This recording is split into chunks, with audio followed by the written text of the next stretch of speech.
most powerful women in politics, Nancy Pelosi, announcing she will not seek re-election. The 85-year-old Pelosi is the only woman to ever hold the title of Speaker of the House, holding that position from 2007 to 2011 and then again from 2019 to 2023. She's represented the same San Francisco district for 38 years, being re-elected 18 times. In her goodbye announcement this morning, she spoke about the city she served. After all, San Francisco is the greatest city on earth with the most extraordinary people on earth, and a place that I will always believe is heaven on earth. Thank you, San Francisco, for trusting me to be your voice in Congress. While Pelosi will retire from Congress after her term ends in early 2027. For more on Representative Pelosi's lasting legacy, we are joined now by USC Annenberg professor Christina Bellantoni. Thank you so much for being with us this morning, Professor. My pleasure. Yeah, and I understand you've covered Pelosi through your years as a member of the media before becoming a professor. Thinking back to her early years in Congress and her rise, there's so much that stands out about her career, but what stands out to you?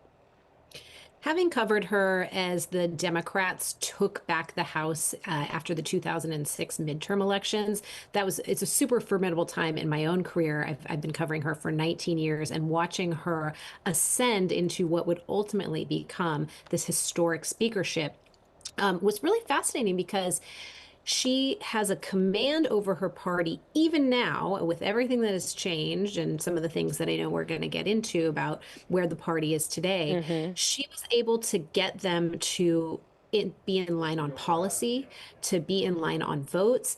And most at the very, very top of that list is command an audience willing to open their wallets. So she orchestrated that 2006 takeover that happened when George W. Bush was president and really got the Democrats to be aligned on messaging. A lot of these issues are coming up again, right? Yeah. They have really attempted to make the American people think they're going to bring change. Right. And as you mentioned, part of that legacy, she was the first and still only female Speaker of the House. Talk about the era of politics that she came up in and how she helped change the landscape. We have so many diverse voices and faces now. Yeah, when she first got to Congress, there were many fewer women. The women did stick together and support one another, but her ascent to leadership was by no means a given.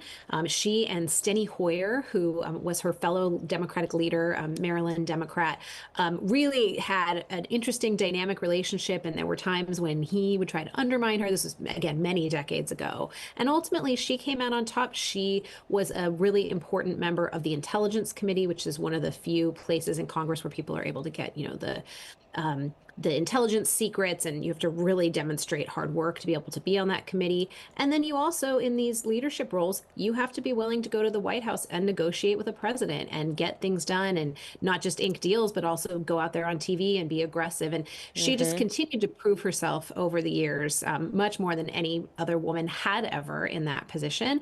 And she is just this towering figure. People wait to see what Nancy is going to do or what Nancy suggests, even to this day.